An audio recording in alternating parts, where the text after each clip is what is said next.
Hey Jess, it's Katelyn.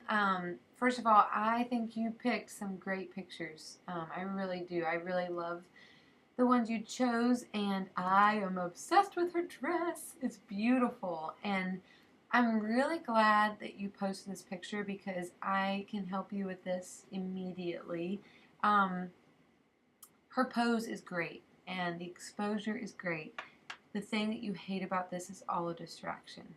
I mean, there's nothing but distraction in this picture. And um, if you took her and your lighting and her pose and you put her with a very simple background, let's just say a wall, a white wall, you would have a Jose Villa image. I'm serious. Her pose is great. I don't see anything wrong with that.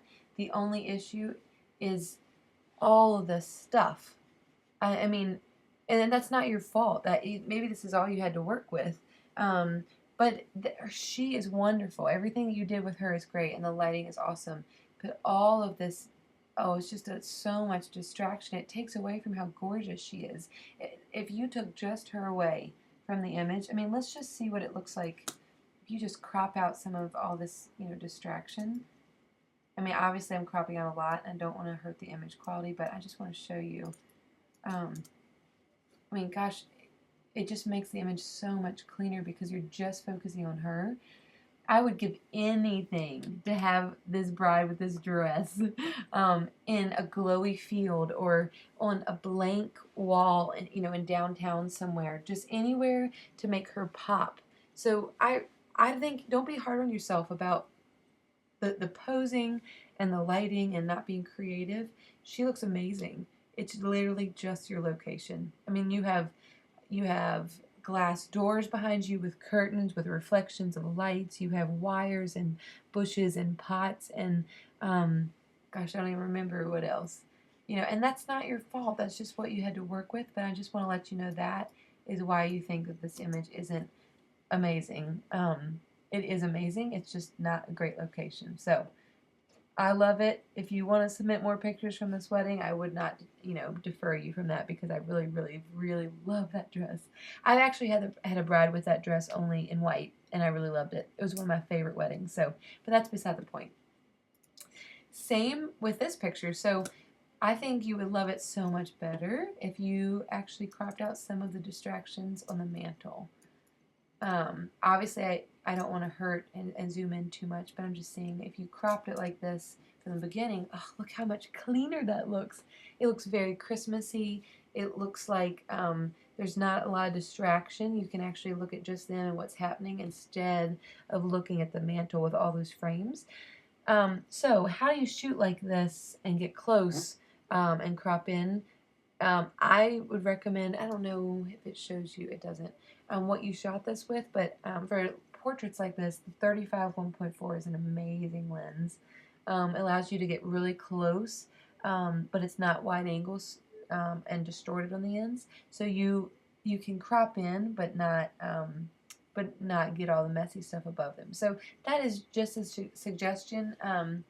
If you just look at what we had before, actually, let's keep this and let's make a copy. Here we go.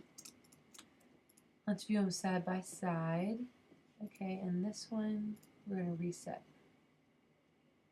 There we go. Okay, but I mean, just look at that. It's such a difference. It really is. I really think that the cropping in makes that image look 10 times more and more professional.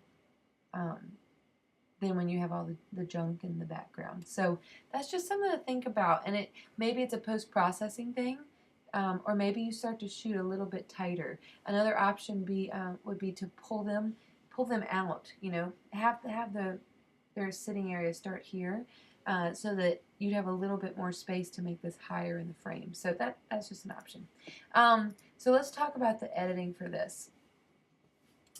When I look at this picture, you mentioned, the orange tones and stuff like that. So what's happening here is that she has a super bright shirt, and it is reflecting on his face right here. So you have some reflective orangey greenish stuff happening on his face. I didn't look at this at all and think it was over exposed. I did look at it and think there's too much vibrance.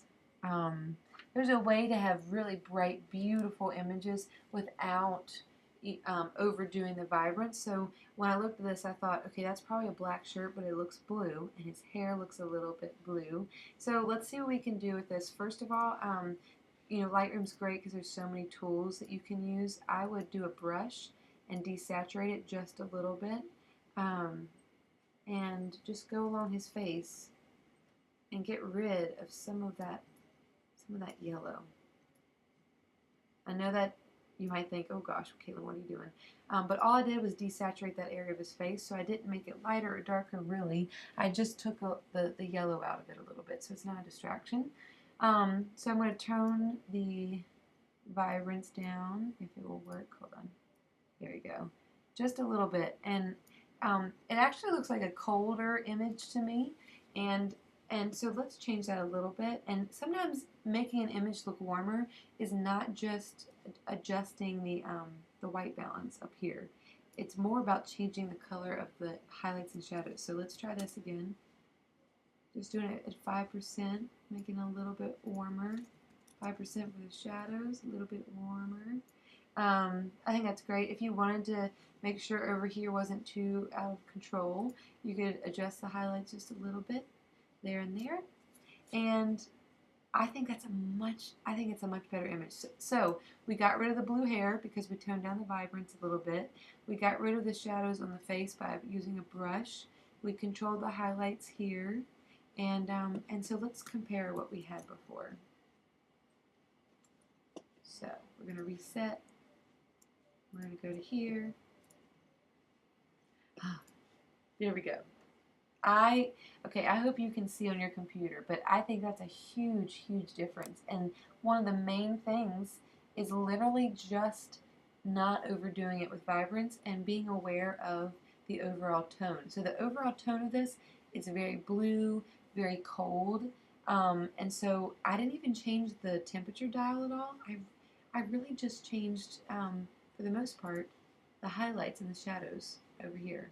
So I think I hope you can see a difference there, and that it's easy to replicate. So start playing around with this. I would never. The higher up the saturation number goes, the more vintage it's going to look. So let me show you. If this was 30, see what I mean? It gets kind of crazy. So I never go above 12 for my style, and our styles are very similar. So that could be a good rule of thumb for you too. Hope this is helpful. I can't wait to talk next week. Bye.